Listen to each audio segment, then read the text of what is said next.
This is Friends of the Program, where sports, culture, and creativity collide. From the courts to the boardroom, we dive deep into the game. The music, the movies, the culture, and the moves that shape the world. Whether it's the latest in hoops, hip-hop, classic crime flicks, or the hustle behind the scenes, we've got you covered. Get ready to be inspired, entertained, and motivated. This is more than a podcast. It's our lifestyle.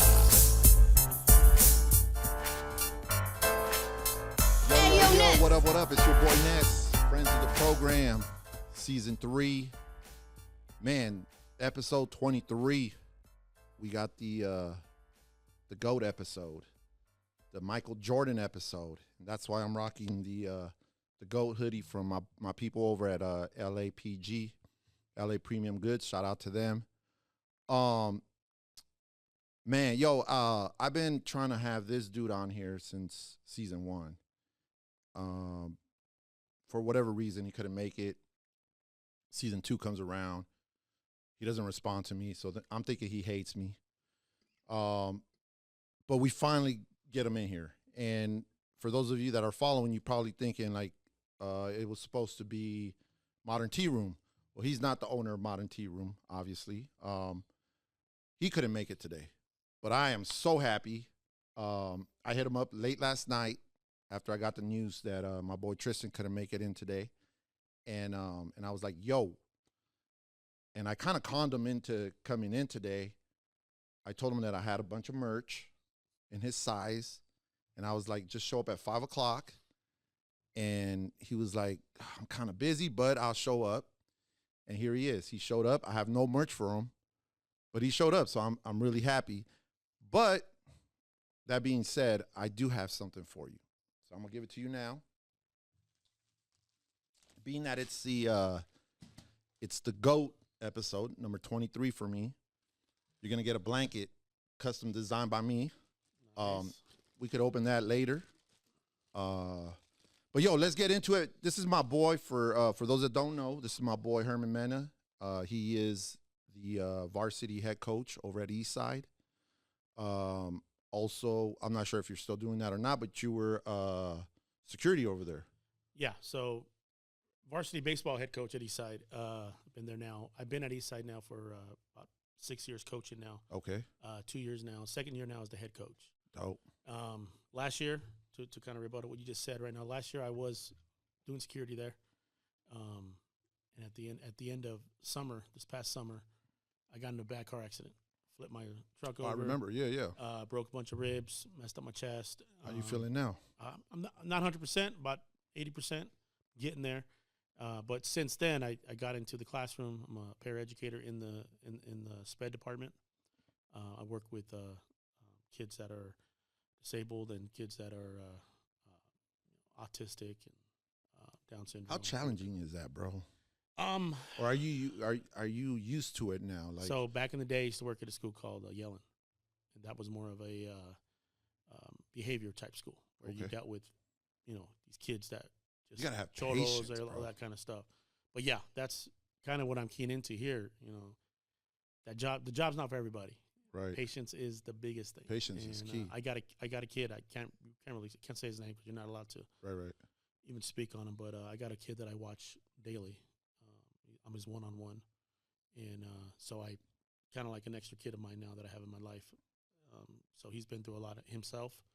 He's only 14 years old, but I've been blessed to be his new mentor. So nice. That's what I do at Eastside besides coach 20 baseball players. Damn, that's what's up. Yeah, I was thinking about that too. Like, being a head coach, but then also when you were doing it, being a security guard, you gotta have patience. You gotta have patience with all them damn kids, bro. And so yeah, man, that's kind of crazy to me. And I know we've talked before. You had some stories to share, and it was just crazy to me how building rapport. That's what it is. Yeah, like I'm good with the cholos. Like they call me Theo. The majority of them, they're smoking. That's the majority of our job. Besides breaking up fights, is finding the kids that have marijuana on them or alcohol on them, I would just tell them, don't put me in a bad spot. Right. You know, I know how much it costs. If I take it away, you're losing 20 to 30 bucks. You're going to come back tomorrow with it. It is what it is. So don't, if I know you're going to the bathroom, don't do it in the bathroom. Right, Don't put me in a bad spot, and we'll both be good. All right, Theo. The response is always, all right, Theo, I got you, Theo. Thank you. That's respect, you know. But so that's what it is. It's rapport. You build a good rapport, you're a good guy, you get it back. But if you go into doing that job as you're actually a deputy, right, then you're going to have issues there. Yeah. And maybe issues in the future if you see these kids in the street. Damn, that's the crazy part. And then, like, how often are these kids fight? Like, how often do you see fights at school? Are you seeing this shit happen, like, every day? This year has probably been one of the worst years at Eastside when it comes to freshmen. Damn. Freshmen are bad. Some bad. I don't know. They're I think it's just getting worse. And I know people that teach. And it's not just your school. I'm pretty sure it's like everywhere. It's everywhere. Lancaster just had a race war over there. Lancaster High School 2 weeks ago. Damn. And it was just a huge race war. But it's all the youngsters and all these youngsters that are coming in. I know teachers that teach 6th grade, 5th grade, and they said the kids are just beyond bad right now. Yeah, man. I remember when my daughter was in middle school, and we got brought in for something, bro. And we're watching like she's showing us these videos of kids, you know, filming, and the teachers aren't doing anything, bro. Like they're just like, I'm just gonna let them. You can't tell them, you can't touch them, you can't do anything. They're on top of the desk, fucking with the ceiling, like throwing shit and I'm just like, man, like this is what it's come down to, bro. But don't get me wrong, I was in the library the other day. I was sitting down with my uniform guy. We were going over our uniforms for baseball. I'm in the library and I hear the librarian scream, and it sounded distressful. Yeah. So I get up, I look, I go down to the front door, and it's probably 50 kids in a circle with their cameras out, and 2 little Hispanic kids going at it. And I know them both. Ugh. So I see security struggling. And the key with security is you can't go by yourself. You're not supposed to go by yourself. You have to be with somebody else, because what happens is you slip and fall, so you're going to get trampled. So these other kids they're going to get you. So, but human nature, you see somebody fighting, you break it up. Right. So I get there, I see this guy having a hard time, and so he's trying to break it up, and I just jump in because he's holding one kid, and the other kid's just hitting him because he's holding him. So I come in, pick him up, throw him against the wall, tell him to calm down, and I know him, and he's looking at me like, Theo, no, I need to hit him.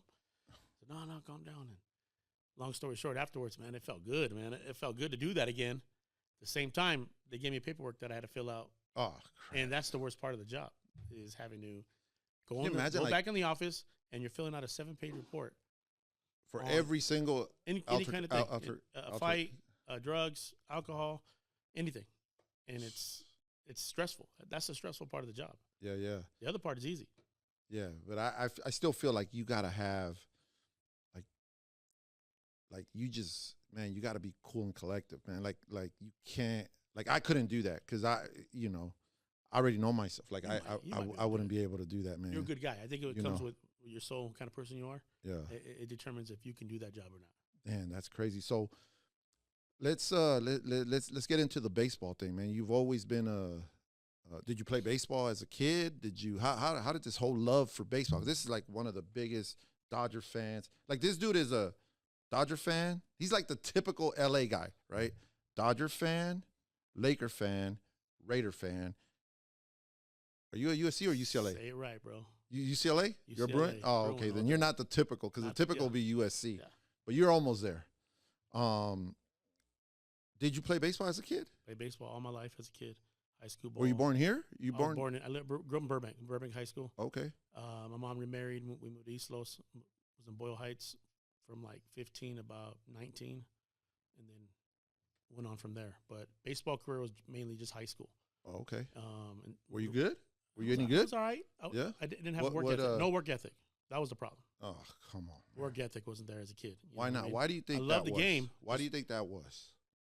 Just there was no work ethic around me.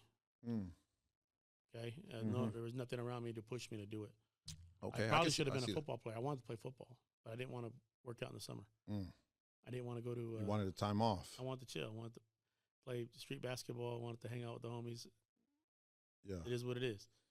If I go back in time, put in the effort. Right. So, well, you would put in the effort for football or for baseball? Probably baseball. Yeah. It's better at baseball. What position? What were you? What? Played second base. I played shortstop all the way till I got to high school. Okay. I got to high school, second base, and left field. And I got moved out of that position by a buddy of mine at the time. Ended up making the league, Freddie Sanchez. So nice.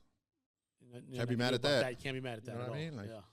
all. Like, have you always been a Dodger fan? That hard. Like, did you go to? If you bring up the 4 teams, right? So I always say it to people like this. So, Dodger fan. My dad was a Dodger fan. My dad was a Raider fan. He was an LA Raider fan. Yeah. When they moved back to Oakland. Oh, really? He left. I stayed. A lot of people stayed being an Oakland fan. You know, like Oakland, okay, cool. But once they went to Las Vegas, because they went from LA to Oakland. I think we lost more LA fans going back to Oakland than we did Oakland fans going to Vegas. You think so? Yeah, by far. Yeah. Because the LA fans, they had the Lyle Alzaidos, they had the Gene Upshaws, they had the Jim Plunkett's, the Jim Flores, all those guys. Tom Flores, my bad, for LA. And it was typical LA kind of people. It was a Latino coach, Latino quarterback. And I think that's what helped make if you look at the Hispanic community, like the majority are going to say they're Raider fans, you know, and it probably comes from that time in that era. Exactly. You know, that's how I became one. Same thing with the Dodgers. You know, the Dodgers didn't have Hispanic. Fernando? They didn't have a Hispanic community until the Fernando came, because the Hispanic community was mad at them. Oh yeah, because they got kicked out of Chavez Ravine, right? That's right. Yeah. So when Fernando came, what do you think about that? I wish I was there at the time to give you a better answer. When did this happen? Like in the was it in the 70s? I'm gonna say because we moved out here. The Dodgers moved out here. Dodgers moved out here in the 60s, I believe. Okay. They were at the Coliseum until they built Chavez Ravine. Okay. But the O'Malley family, I believe it was, were the ones that said, let's just, they didn't want to leave. They were trying to get these people money to leave, and they didn't want to leave their homes. Right. So they kind of did it with something you can't do nowadays. They strong-armed them. Strong-armed them. You see pictures. Yeah, I seen them being flung out of there. So they lost a lot of fans that way. But Fernando turned all that around. So I mean, on my household. So you've been you've been a Dodger fan since the Fernando era, or even before you did. What I can remember the most, my mom turned on the TV when Kirk Gibson hit the 88 home run. Oh yeah, I remember that. So I remember I'm 10 years old. How old are you? I'm 46. Okay. So I'm 10 years old, watching Kirk Gibson hit this home run, and maybe not even understanding what's going on. I knew Orr Hershiser. I knew a couple players, but Kirk Gibson coming out of the dugout, hurt the way he was, and hitting that home run. That's what I remember the most. And I always tell my mom, thank you, because she made us watch it. Right. And we weren't like, it's whatever. But no, we saw that and it was like, wow. I think for me, that's like the first, besides baseball cards, that's the first. Do you still have baseball cards? Baseball, basketball, football. Yeah. What's your most valuable baseball card that you have? We don't really have. You don't know? My son and I kind of have a collection together, and we have a Willie Mays card. It's a rare. Willie Mays. He's holding 3 bats. Oh, okay. It's worth. Bro, I got to tell you a story, man. Worth about $1,000, maybe. Not how much? About 1,000. Oh man, check this out. So we had barely moved out here, like in '87, I think, like '87, right? And I don't think it's there anymore, but the Saugus Swap Meet. Yeah. Those were our trips back in the day. Like on the weekends, it's not like now. Like kids want to go to Disneyland, they want to go on vacations. Our trips on the weekend, if we were good and did all our chores and we're okay with with school and everything, we go to the neighborhood swap meet or a place like that, right? So we end up going to this swap meet, and me and my brother take off, and we used to collect basketball cards, baseball cards, all that. And we go to this little spot, right? They got all kinds of basketball cards and baseball cards. And I'm like, damn, they got the Jordan rookie card, right? And I'm like, how much is that Jordan rookie card? And the guy's like, $250. But back then, like, I'm not I'm 13, 14 years old, right? You're like 50 something. Nah, come on, man. I'm 50, dog. Three? You're right behind me. All right, go ahead. Which is kind of weird. Why? Like, I would think that MJ would be your GOAT, but whatever. We're gonna get into that. So I'm like, how much is that card? And the dude's like $250, and I'm like, oh damn, I ain't got $2.50 in my brain, right? So I'm like, nah, I'm not gonna get it. So I told my brother, no, I'm not gonna get it. So we walk around, we go to other, and then later on, I'm like, you know what? I told my brother, let me go back, let me go get the card. I think I want to get it. Like, I asked my dad for some cash. He gave me like $5, right? Go back, and it's a new guy. I'm like, hey, how much is that Jordan rookie card? And he's like, $250. And I'm like, oh, like, damn. But, fast forward, like, think about it. If I would have been able to buy that rookie card for $250, how much would it be now? Like, damn. The question, though, on that, though, is how well did it look? It looked, it was in a, and in like if a, you would have kept it that way. Yeah, that's the only thing. Yeah. Because back then, we want to go through them. And, another story, too, with baseball cards, bro. Like, we're at the Pick and Save. Okay. Me and my brother. My parents were at the Target.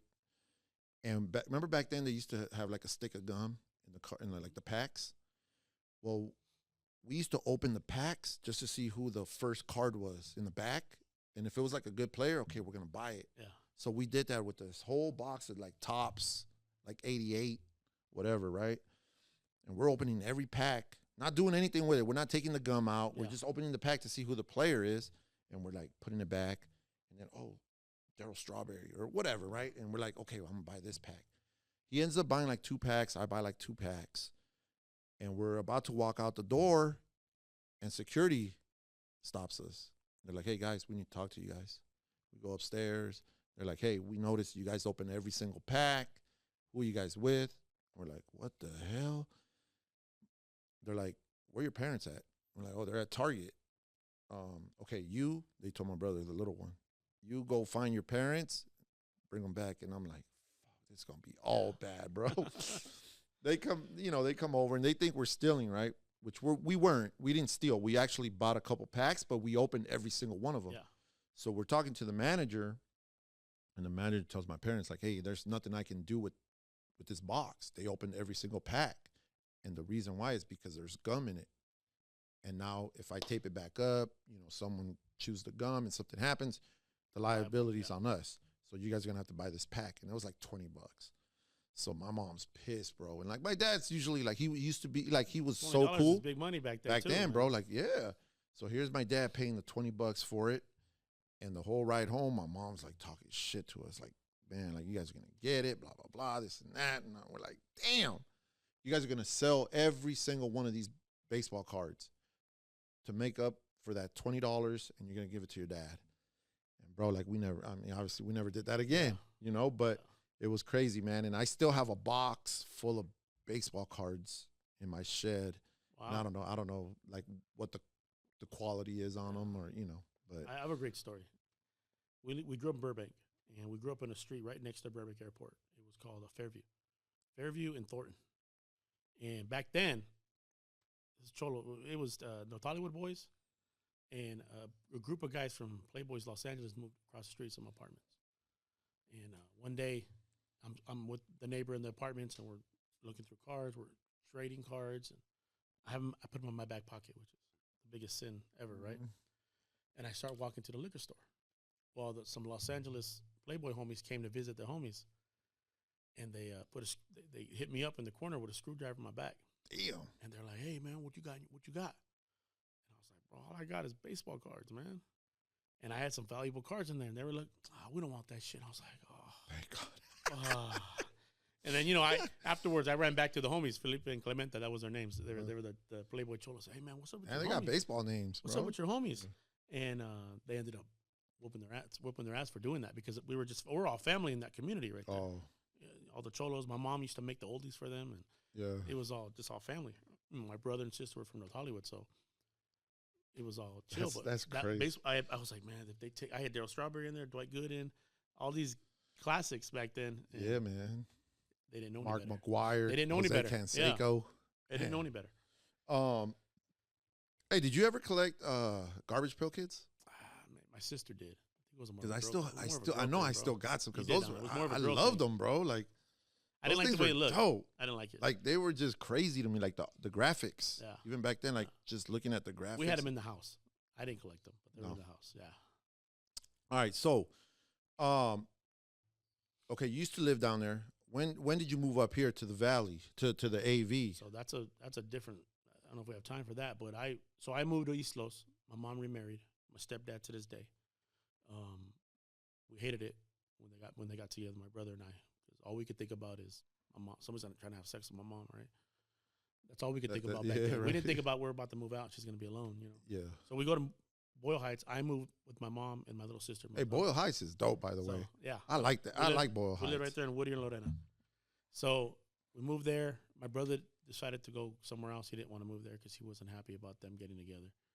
And so I lived there from 6:15 to 19.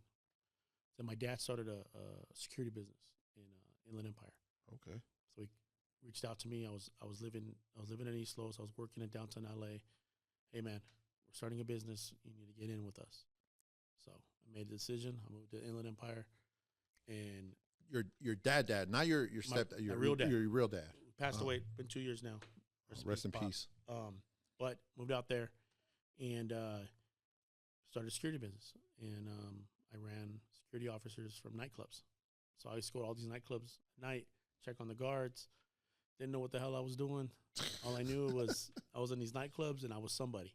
You were old, like how you were? What age? I'm 21. Okay, all right, 21 years old. all right. Barely could drink. And Yeah. I'm running all these, you know, we had El Patio, had like 15 guards. And then we had La Nueva Copacabana, which had Damn. like 6 guards. That was the little cumbia club. So I ran that for about a year and a half. And not knowing what I was doing, the business fell apart. My dad and my uncle had a fallout, money-wise. Partnerships, man. What ended up happening is the owner of both the clubs, Rogelio, hit me up. Since MPS is done, do you want to... What was the name? What was the name of the company? MPS. Yeah. What did it stand for? McLeod Protection Services. That was my uncle's last name. Okay. And he goes, since we're getting rid of them, why don't you do it? And I was like, really? I don't know. He goes, yeah, you do. You know what you're doing. So he was a drunk, 55 years old. He was an older man. So Damn, bro, that's only 5 years older than me right now. at You the just time, call bro, me he an was old man, bro. alcoholic, dog. Well, we were young. I was young then. Okay. So I started running these nightclubs. And I ended up working La Nueva Copacabana, not knowing at that time that all the guys that were coming in there, they're all riding expeditions, brand new, just tinted windows, beautiful women, and they're like 5'6". The women are like 20-inch 5'9". wheels. Bro, beautiful. Back then. I would go to the bathroom when I see them certain people take their drugs, pretend I put it all down the toilet, and be like, hey, no puedes tener eso aquí, yada, yada, you know. Ay, pinche pocho, they call me pocho. And but little by little, I didn't know these guys are from Mexico. And for about 6 months there, I was kind of not manhandling them, but disrespecting them, you know, because we all wanted their drugs after the night was over Yeah. and party. Uh-huh. And then my roommate at the time, Johnny, he was the owner's son. He was like, hey, man, that's so-and-so from, you know, this cartel. And I was like, oh, hell no. They call him Demon or something like that. And like 2 weeks later, I quit, bro. I was like, I ain't doing this, man. These guys, I've been almost trying to fight these guys outside the club. And so at that time, I was doing drugs. I was doing some stuff that I shouldn't have been doing. My mom would call me once a week and be like, hey, man, you have a heart problem, something wrong with you. I feel like there's something wrong with you. My heart be beating like crazy because I was on drugs. Yeah. So I ended up finally waking up one day and just said, I'm going to do all these drugs and go move out. And I did. I didn't want to waste the money, so I did everything. Moved out here. And when I moved out Why here? here? My mom lived out here. My Oh, brother okay. bought a house. My mom bought a house. And they had just bought homes right after the whole collapse, the whole interest rate collapse. Like early 90s? Is that, no, or No, late 90s? late 90s. Late 90s. Yes, late 90s. Yeah, yeah. So I moved out here. And instead of moving in with my mom, I moved into the shelter because I didn't know if I was going to stay clean. Yeah. So did that, lived there for 6 months, got an apartment, got a job at the Palm Beach School District, and the rest is history. Had a son 2 years later. So yeah, I moved out here, and when my son was old enough, 5 or 6 years old, is when I started doing baseball. Okay. Yeah. And then during that time, is that when your love for like coaching, you know, because I know you ref too, like you're an umpire Yeah. too, right? When all that started to come about. So Matt started playing basketball at about 4 or 5 years old. When he was 1 or 2, I worked at AVC, and that's where I met all the basketball. I used to run the gym at night, so I met all the basketball players, all the kids. Yo, I'm gonna stop you. Okay. By the way, I wanted to say this during the intro, and I know if you guys watch the podcast, my bad, I didn't want to interrupt you, but this is perfect time, I think. Back in 2013, when I told you guys, like, I lost my business because of, you know, partnership issues, then I lost basically my marriage because the same thing. It's you know, being married is it's a partnership, and I lost that too. I had a couple dudes that had my back, and he was one of them. So man, I wanted to say thank you, dog, and I meant to say that in the beginning, and then we jumped into it, but I remember him because I know you brought up AVC and you brought up all the basketball players. He would come to my crib, and I had T-shirts everywhere. I went from like 10,000 square foot building to working at home, right? From 18 employees to having like 2, and so I brought everything to my house, and I had T-shirts everywhere. So he would bring, you know, the college kids, the kids that were hooping. He would bring them over to the house, and then whatever money they had, they would just cop T-shirts, man. So I appreciate that. Yep. But anyways, man, I didn't want to interrupt, but I knew I needed to. So yeah, became really close to a lot of the basketball players, and one of them, Dwayne Dedman, played for Miami Heat just recently. Oh yeah, I just seen the thing. They just retired him. They just retired him. Yeah, that's dope. He hit me up. I made his logo, bro. Oh, you did? Yeah. I didn't know that. Yeah. Funny story though. Saturday's the Hall of Fame. Thursday he hits me up. I'm at work. Instagram. He calls me on Instagram, and I'm like, this has got to be a joke. Like, I'm not answering this. He got hacked. Yeah. So I don't answer it, and I write him, hey man, what's going on? And he's like, oh no man, answer your phone. Yeah, they're putting me in the Hall of Fame. I need you there.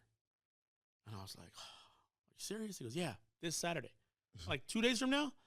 He's like, yeah, you got to wear a suit too, man. It's business attire, yada yada yada. And I was like, come on, Dwayne, the same old Dwayne. Yeah. So the next day, Tux guy got him out here. I think it's Bo Tux. Hit him up. He's the man. Yeah. Got me a suit to my size, everything within what 4 hours. Damn, that's so what's up. I had a suit. Oh, tailored. you were there? It was tailored to me. So I went to the thing at night. Oh, that's dope. It was myself, 2 other guys that were his best friends at AVC. Edwin was there. Edwin Herrera, and Jason Logan. Yeah. We were there at the table, and they were like 3 12-year-olds at a table still, bro. Just loud, obnoxious. Yeah. Laughing at everybody. But that's dope, man. Dwayne was there. He invited me. Thank you, Dwayne. It was a pleasure to be there with him.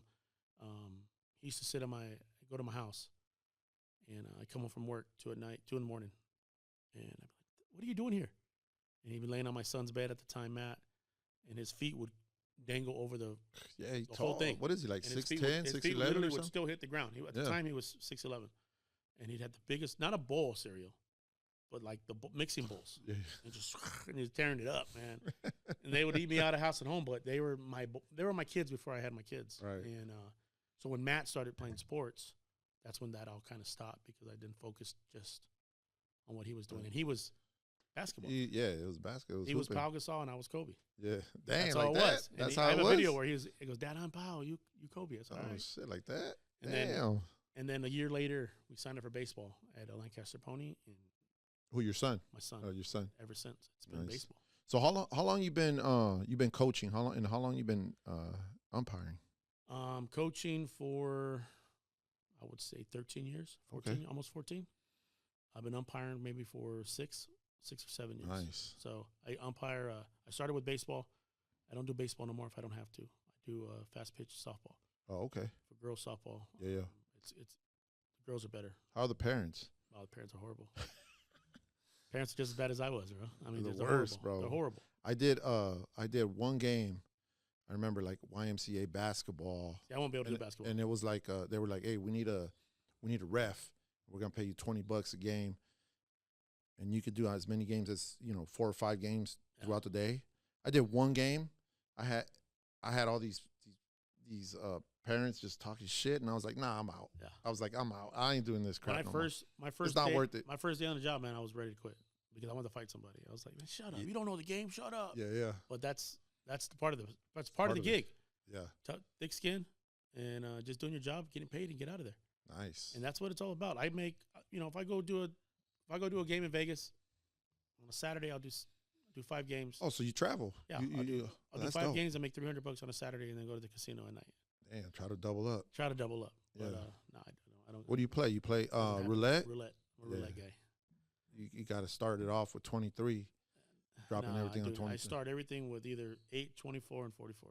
44? Yeah. What is that? 44 was my Uncle Herman's football number. Okay. I'm named after my uncle. Rest in peace. He was 17. He was trying to get out of 18th Street back in the day, and his own gang shot him. Damn. He was getting into the Junior Olympics in boxing, and he wanted to just go straight, and got killed. That's crazy. So bro. a year later, I was born. My name would have been Robert. Yeah. Sermon. So oh shit. Damn, that's crazy. How was it like? Because your son's out of school now, right? Yes. Out of high school. But how was it coaching him throughout his high school career? It was like because sometimes like you see it like, oh, like he's doing this because he's the coach's son. Daddy ball. Yeah. Yeah. It was bipolarism, I call it. Like one day you love it, one day you hate it, because my son always had the light on him. Mm-hmm. If he did bad, it was so with the coach. Exactly. Yeah. And so I was really hard on him. Probably too hard on him in the beginning. But what it taught him now, like we drive home now from his college game, and he's angry, he's pissed, he's upset. Man, what's wrong? I went 0 for 3, So yeah, but you make contact every time. Son. Yeah. Like you do your job. The game's hard. Mm-hmm.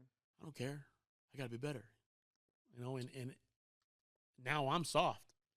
Damn. I'm not like, oh, I used to tell him, bro, he was 12 years old. I'm like, you suck today, bro. Like, we drive home and be like, you got to be real with him. I was honest with him. Yeah. And he would be like, yeah, I know, Dad, I sucked. I know.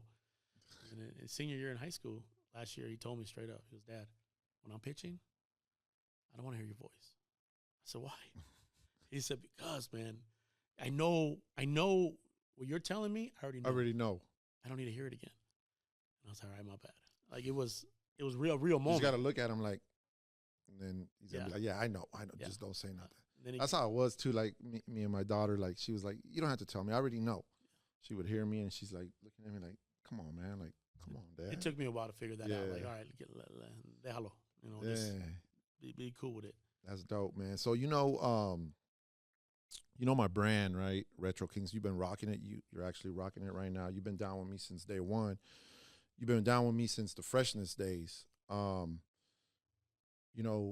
When people ask me, like, they would say, like, hey, what is Retro Kings? Like, we get it. It's a T-shirt brand, but what is it?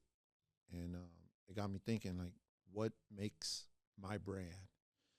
And then moving forward, fast forward over to the podcast, I wanted to include part of Retro Kings into Friends of the Program.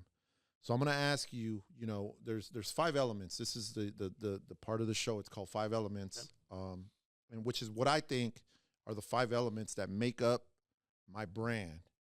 So I want to see where you're at in regards to those 5 elements, because, also because you've been down with me since the beginning, right? And the 5 elements, it's movies, music, sports, art and design, and business. Right. Let's start with movies. I'm growing up in the 80s, 90s. But it might be a movie that came up now. When you're relaxing, where you don't have to worry about coaching. You don't have to worry about being an umpire. You're sitting there Friday night just chilling. What is the one movie that you want to play that it's just gonna make you feel good? Man, that's a tough one, man. That's a tough question. Top of my head, Goodfellas is top of my head. That's probably one of my favorite movies, classics of all time for me. and it's not necessarily the main characters. I don't know. Well, he is a main character, but Joe Pesci in Goodfellas is He's such a dope actor. everything I ever wanted to be in life. Sometimes, man, you just want to Yeah. be that little guy that just everybody's scared of. You know, Yeah. everybody respects, or everybody thinks is crazy and don't want to be around. You know. I think that's why a lot of little dudes now Yeah. they fucking they got that mentality because of him, That little bro. dog syndrome, bro. Yeah, That's bro, Joe for Pesci, real. bro. But my favorite movie, Yeah. it's a movie with Johnny Depp in it. Blow? Blow. Yeah, that's My, a dope that's movie, one bro. of my classics, bro. And Penelope Cruz and you know that whole movie, man, symbolized a lot of my life when that movie came out. Okay. What I was doing, I mean, nothing to his kind of action, right? Right. But doing that, You living related that to kinda it. Yeah. lifestyle. I related to it. Yeah. And, you know, Scarface, I related to some point. I have a great story about that. I mean, one day, you know, this is when I was doing drugs. I don't like to talk about it. I don't talk about it a lot. I don't even think you knew that. No, I didn't. I lived with a homie, man, and his wife didn't know he did drugs. And he would go. We were watching Scarface one day, and we're all three in the living room. His wife, myself, him. He goes to the bathroom, right in the hallway, flushes the toilet, and I can hear him. You know what the Right. fuck he's doing. Then he comes out and he goes, and he set up one for me, right? So I go, flush the toilet, do mine, come back out, and we're both, you know. And then it's a scene where Scarface is just, you know, just at the end of the movie, Yeah. and he's just, you know, doing all that, and we're doing the same thing at the same time, man. And she looks and she's like, Damn, you guys are playing the part. and we're like, oh, we just like this part of the movie. We're like, oh shit, like damn, how many times have we done this without her, you know, Right. with her there and her never not knowing? Oh shit. So that's a funny story. But Blow, probably my favorite movie, right there with Goodfellas. Yeah. And I hate that it's a drug movie, but it is what it is. Yeah, man. It's a great movie. Sometimes, you know, I mean, it's just the whole picture. It's Yeah. not, you know. As a kid, a movie I probably should have never been seen as a kid was Police Academy. I still love Police Academy. That's what's up. I remember watching like B Street is one of my favorite movies too, and I remember like my grandma, my grandma, my mom, they both took me, my cousin, and my brother to like a double matinee. Like there's nothing to do during the day. First movie was Beat Street. The second movie was like a Spanish, like close to being like a porn fucking movie, right? And we're sitting there like, what the hell? Like, what the hell's going on here, man? But it meant back then, like, you get two movies for the price of one. It's kind of dope. All right, that's what's up. I like Blow. Blow's a dope. You know, it's definitely like in my top 10. Music, right? You guys are going. Like, who's your rival? Like your rival, like high school for Eastside. Right now, Pete Knight. Okay. You guys got an away game at Pete Knight, and you want to get your kids hyped up, right? You want to get them hyped. Like, what is it that you're going to play for them? And so what I want to play for them is not going to get them hyped. No? No, they want to hear, you know, Jello. You know, they want to hear the new age stuff, man. They're not really down with what I listen to. And to get them hyped, right, I'm telling you right now, it's Jello. For me, it's... And you got to play it. Got to play it. Yeah. I might go Joe Budden, bro. Yeah? I might go Pump it up. Yeah. Top of my head, that's something that'll get something hype. Yeah. I was more West Coast gangster rap. Mm-hmm.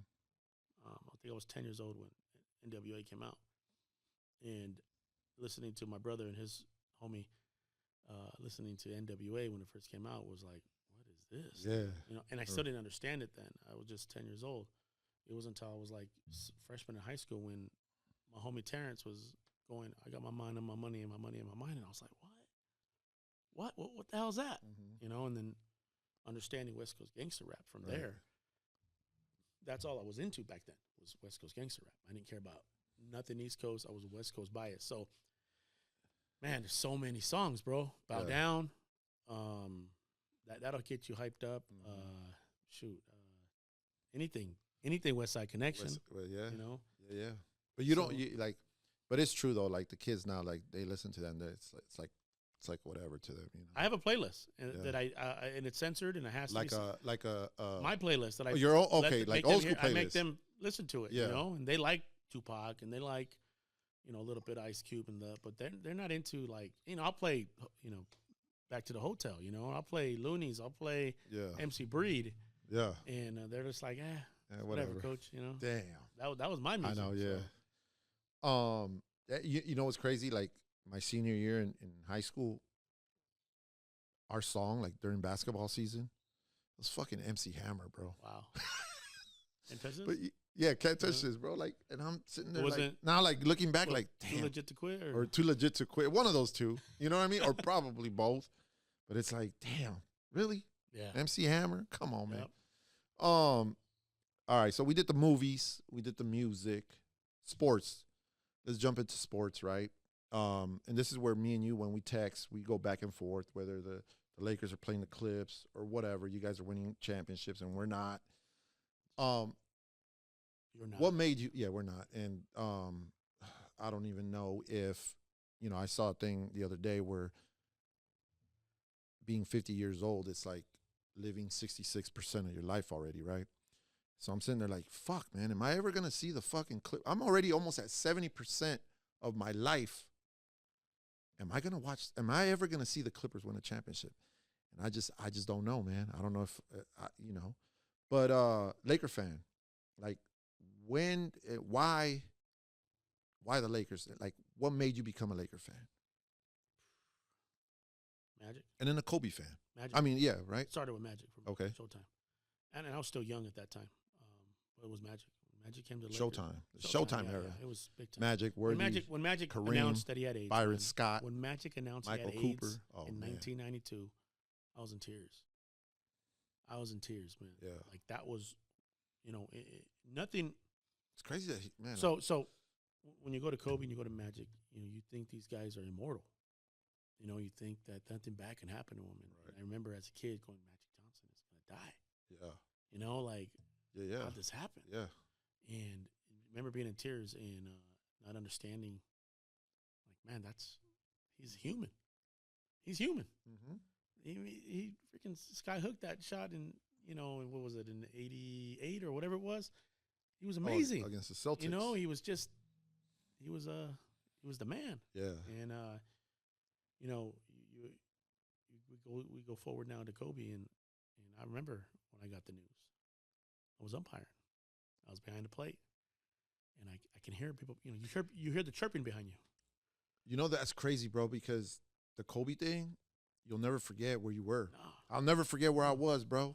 I'll never forget. And we were like deep, like we were in Lake Arrowhead and we went for a hike. It was a bunch of us. It was like 12 of us. We went for this hike and we're like down at the bottom, like there's this little stream. Yeah.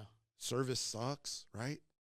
And finally I get service and then I get a text from one of my boys and he's like, bro, Kobe just died. And I'm like, the fuck? And then I looked at my daughter and my daughter, like, she got the same, like, she got a thing. Look, dude, I'm fucking. Yeah. And she looked at me and she just started crying, bro. And I was like, what the fuck, dude? So then I'm like trying to get on like Instagram or like just get online to get some info. And we couldn't, bro, because we were like, That's horrible. But you'll never forget. You'll never forget where you were at, man. Behind the plate, I hear you always hear, like I said, you hear the chatter behind you. Yeah. And I hear this little girl saying, Kobe just died in a helicopter with his daughter. And then I heard Rick Fox, too, at the time. Oh, yeah, Rick Fox. And I'm going, turn around, time. Turn around, what'd you just say? And they say Kobe died in a helicopter crash. And I was like, no, that's a hoax, man. All these hoaxes that would come up. Mhm. Somebody died and Right. they didn't really die. And I was like, there's no way. Yeah. There's no way. So continued the game, walked to my car after the game and got in the car. And I was by myself. And my sister's texting me. They're checking on me. Yeah. Are you okay? Like if me and Kobe were homies, Right. and Yeah, my yeah. mom calling me, Yeah. are you okay? And I said, yeah, I just don't believe it. And I just started looking at all the texts, and then I started crying, man. Fuck, I dude, just that was bawled in the fucking car like a crazy, little bro. baby, man. Like how did, we're almost the same age. Like, why is Kobe your GOAT? Kobe and I same age, first off. Okay. We're 2 weeks apart. He's late August. I'm early September. Oh, you're a Virgo then. Yeah. You're a Virgo too. Okay. So this is a two-parted question, I think. I always loved MJ. Always respected MJ. When MJ was at his peak, I was a Mitch Richmond fan. Mm-hmm. Okay, and I loved Mitch Richmond. Damn. Not because I thought he was better. I thought he was underrated. I loved TMC. Mm-hmm. Mitch Richmond to me was the Timu Michael Jordan. Okay. And then what's his name too from the Miami Heat? Baby Jordan, remember? What? No, not even close. No, he wasn't even. Harold He wasn't Miner- even close. No. Harold Miner wasn't close. Oh yeah, Harold okay? Miner. Yeah. Mitch Richmond got no love. He was. It's like 3 Clyde Drexler too, though. Yes, You know, I still same think thing. Mitch was better. I thought Mitch was better, but I was still an MJ fan. Problem was, I wasn't able to watch all the MJ games. Yeah. You know, Saturday morning we could, Saturday afternoon we could. Right. Kobe, I watched every game. At that point, we were able to watch all the games. Right. When Kobe missed those shots at Utah, airballed those 2 airballs, I cried, bro. Like, I knew what he was going to be. I could tell. Yeah. And yes, he looked just like MJ. Problem was, he didn't go to North Carolina. Problem was, he wasn't coached by, I can't even think of his name, the North Carolina coach at the time. He didn't have that. He went straight from Joe Jellybean Bryant straight to the NBA. To the NBA, yeah. And got to get mentored by, what, Del Harris? You know what I mean? Yeah. Like, he didn't have – that's my biggest critique of the argument. Kobe was an 18-year-old, 17 years old and 8 months or something like that when he got to the NBA. But he had a great teacher. He did. But he didn't have that college teacher. He didn't have that experience. Yeah, but you know what? He was Sometimes, too- benched. He was benched. Yeah, but you know If you what? heard the interview with All the Smoke, he was benched when all his homies were playing. Yeah. All these other top McDonald's All-Americans were Yeah, but getting you- playing time, and they were playing, and they sat Kobe. Okay? Now imagine Kobe being able to play at that time. And you're looking at 3 years of not playing. That's crazy. Now give him those 3 years. Okay, and that's the same thing. That's his college time now. Right. Give him those years and see where he would be at that peak. Because if we talk numbers, then LeBron's the GOAT. Yeah. Right? Yeah. If we sit down, But he ain't. He ain't. Hey, I'm gonna look at the camera. He ain't. He's not. If Definitely we crunch numbers though, and we go only by numbers, not. Right. LeBron's the GOAT. But Kareem's the championships GOAT. too, though. Kareem's the Okay, GOAT, right? so yeah. But if we want to talk who I want the last shot at the end of the game, who I'm trusting, who I think Michael Jordan. is the man, is Kobe Bryant. Right. All day, every day. I'm gonna tell you something. I don't like using the word hate. Like, I used to dislike Kobe, bro, big time. But it was because I already knew. Every time they played the Clippers and the game was close, I was like, man, Clippers about to lose. Because you already knew he was going to take over and he was going to make every single shot and they were going to end up winning. Maybe not You every know. single shot. But But you know what I'm But- saying. again, back to why I'm a Kobe fan. I just related to him at the time. You know, Yeah. we were same age. He was going through his rookie phase for 3 years, man. Yeah. And at that time of my life, I was doing some crazy crap too, man. And I just related to him. Yeah. And I wanted to be like him, but I could never be like him. Like, his work ethic was, It's crazy the love LA has for Kobe, bro. man. Like, even before he passed away. But man, once you see, like, after, it's insane, bro. It's insane. And that's another thing too. Like, they put a picture of Kobe at Dodger Stadium. Crowd goes crazy, bro. Yeah. And I remember I was there for like opening day one year, and I never went back, bro. On opening day, they put like the Kings, boom, cheers. They put the Lakers on there, cheers. They put the whatever LA teams, right? They put the Clippers on there and fucking booze, bro. And everybody's looking at me like, damn, they're doing your team dirty, bro. And I was like, fuck, man. But yeah, But we can argue. We can sit here and go at it. yeah, We can go at it for days, bro. yeah. I just know, you know, MJ, that was a great teacher, bro. You know, it's like when like you learn a craft and you're so good at it and you pass it down to someone Yeah. that you see has the same traits that you have, you know, and you pass that down and then they learn from you. When you hear And then too, and when I say GOAT, I mean GOAT in regards to everything. Like, the culture, bro, that Jordan, like, if it wasn't for Jordan, do you think we'd be collecting sneakers right now? We wouldn't. You know, do you think? Actually, if it wasn't for Magic not signing with Nike, Jesus. Nah, but I don't think, like, it was something about Jordan, the long shorts, the socks. It was different. You know, you wanted to wear that knee brace and your knee wasn't even jacked up. Like, it was something about but back Jordan. then, my brother was Jordan, I was Pippen. Oh. I wanted to be Pippen. Yeah. I wanted to play defense. And I Pippen wanted to says, be that man, guy. Like, he's actually better than Jordan. I doubt. I doubt. No, that's not there. facts, bro. But, he ain't better than Jordan. But I was never like, oh, Michael Jordan. Yeah. Yeah, I respected him. Bro, like. But I was a kid. So that's where I'm at with it. I never got to go to a game, like a Jordan game when he played with the Bulls. But I did go when he came back and he played with the Wizards. Yeah. I had to, dude. But that's my biggest argument with the stands, the Michael Jordan stands. All right, how many of y'all actually got to see him play? And I say this, like, how many of y'all got to see? How many live games of the Bulls were you able to see? We didn't. You didn't, right? Like Saturday, it was just Saturdays or Sundays. So when you tell me that's the greatest player on earth, nah, but you watch the DVDs listen. After, baby. Yeah, because you don't see everything. You don't see the mistakes. You see just the greats. No, but the numbers, did, right? Yeah, but he got the numbers. Kobe had to deal with. We all got to see every game, right? Mm-hmm. And you got to see his human side, his greatness, his everything. Yeah. But that doesn't take away from to me. That's where I'm at with it. Okay. Like, I got to see this guy play daily, and I watched it daily. The 81 game, okay, the 81 game. I regret this day of my life. I was with my ex-wife, and I were. We found out that we're having Matt, and I dropped her off. I was like, I got to take you home because the Lakers are going to be on, and the game had just started when I dropped her off. So I'm going from Marie Kerr, Palmdale, driving to right there, Monte Vista? No, right there by Doubles. Okay. That's where my mom lived at the time. So I'm driving and I'm listening to the radio, listening to Chick Hearn, right? And I'm going, oh shoot, it's the second quarter, and he's already got like 30-something points. Oh damn, he's on one, you know. So I get to my mom's, and now it's third quarter already started. My mom's watching like a novela or something, bro. Hey, Mom, we got to change it. She's like, why? Yeah. I got to see this game. Like, Kobe's on fire. So I watched that whole game. You know, watched the whole second half and saw what he did, man. And I was like, wow. Like, that's his why. Yeah. Like, he's relentless. And that was my thing, man.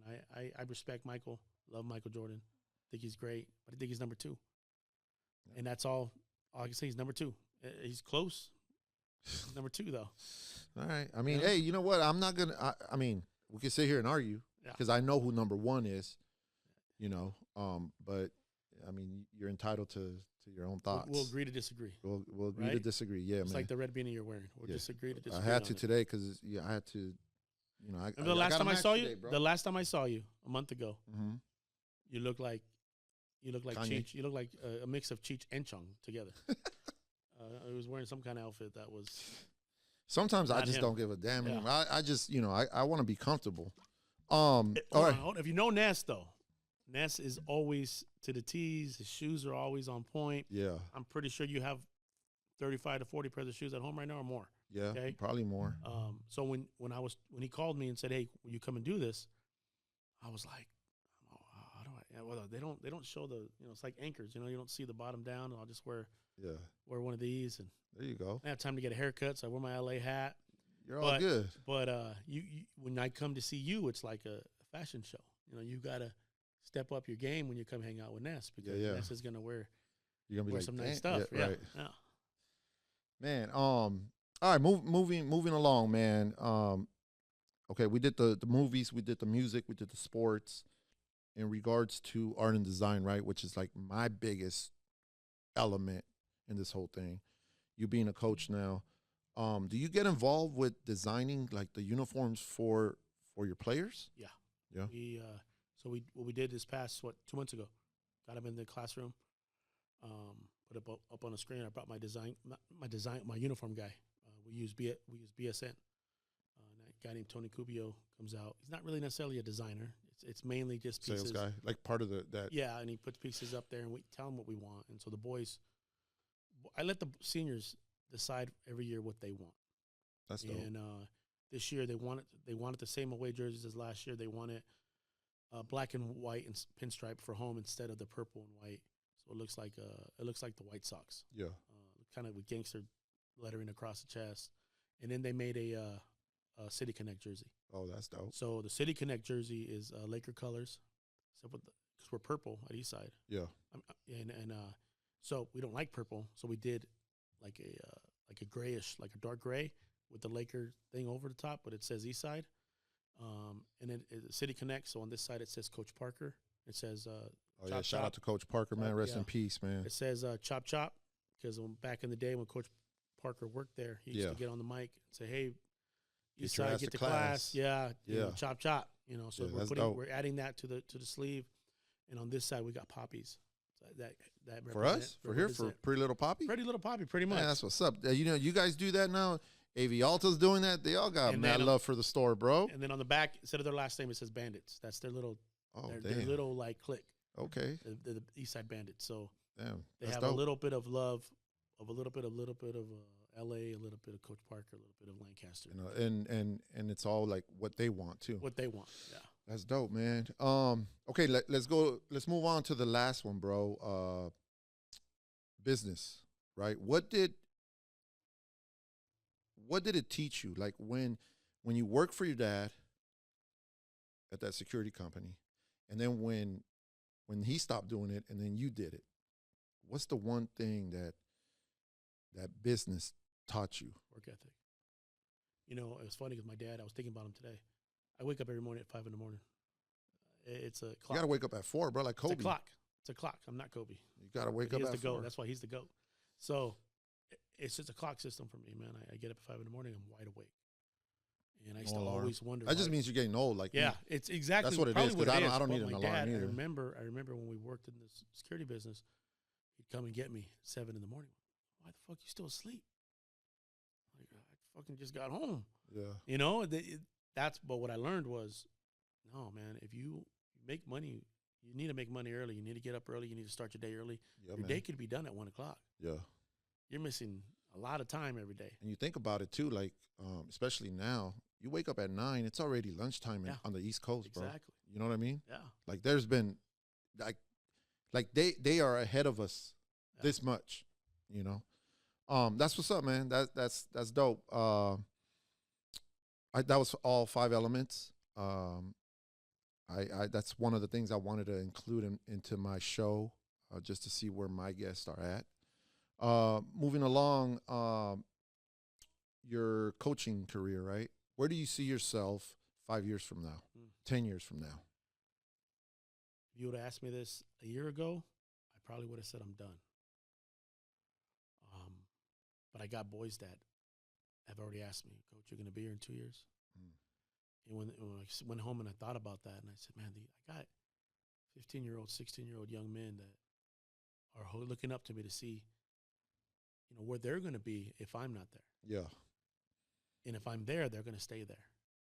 What is that? If that doesn't influence me to keep going at this, right, then what's going to influence me to keep doing it? Yeah. And I always thought my son, he's done. Plays college ball right now. California Miramar University, playing baseball. He's at Arizona right now. Oh. I always thought when he was done, I'd be done. And I found a different passion. I'm passionate. My son's been my passion, coaching him for, 12+ years. And now I got a passion for these kids. Do you ever see yourself moving up, like going from high school then to college and maybe even doing the pro thing? If I were to go do college, I would be a softball coach. Okay. That's probably where I'll be leaning into in the next maybe 5 years, is getting into the softball world, because that's probably what I'm better at. Umpiring it, I umpire it daily. I know it. So you know it like the back of your hand. Yeah, I know baseball too. But softball is a different sport, and I love it. I love that sport too. And I think that I'll be a better softball coach than baseball coach at the upper level. At the higher level. Yeah. That's what's up, man. Another another part of the show is it's we named it "Hey Yo Ness," right? It's like when we talk, "Yo Ness," and then here comes the question. This is the time when I get to flip the mic to you. Okay. You get to ask me a question, and then I'll give you the truest answer that I can give you. So, it's all yours, man. Ayo Ness, got you here. And it's funny with the Ayo Ness thing. We talked about it before the podcast started. Yeah. And we agreed to that name too. Like it was with you. Yeah. Yeah, it was. Yeah. And I always loved it because it was all about MTV back in the day. To me, right. With Yo MTV Raps. Yeah. And when I saw Fat Five Freddy. Yes, when I saw all that logo and all that, I was like, man, Ayo Ness, that's perfect, man. But yeah, let's switch this around. Tupac or Biggie? All right. I it's like a two, and I'm gonna tell you why. Me, I would say Tupac first. Right? West Coast. I gotta rep for the West Coast. West Coast. Okay? But and I hate saying this, but Tupac's people, man, they come after me, bro. Like when it comes to like merch, they've come after me plenty of times. And Biggie's people, they show me love, So I love Biggie, bro. No Diddy, no Diddy. No, I love Biggie, and Biggie has been part of Retro Kings.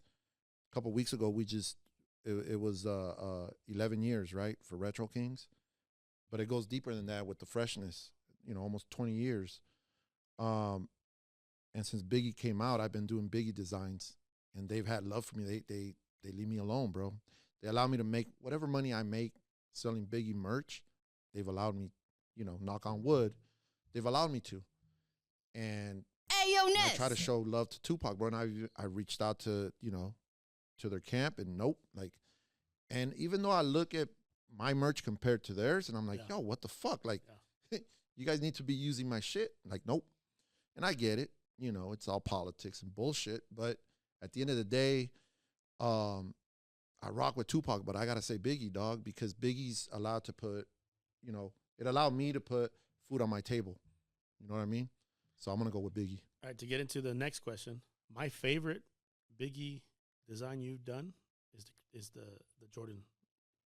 Oh, the Jumpman. The Jumpman with I think it's a sweater. The Coogee sweater. Okay. Yeah. What's your favorite design that you've ever made? The Chicago's Finest. Oh, okay. One of them. Like, I have a few, but my favorite is the Chicago's Finest because that's what started everything. Like, I was sitting there listening to Kanye's first album. I'm a Bulls fan, and I'm in front of the computer. I remember living in an apartment with my wife and our new daughter, and I'm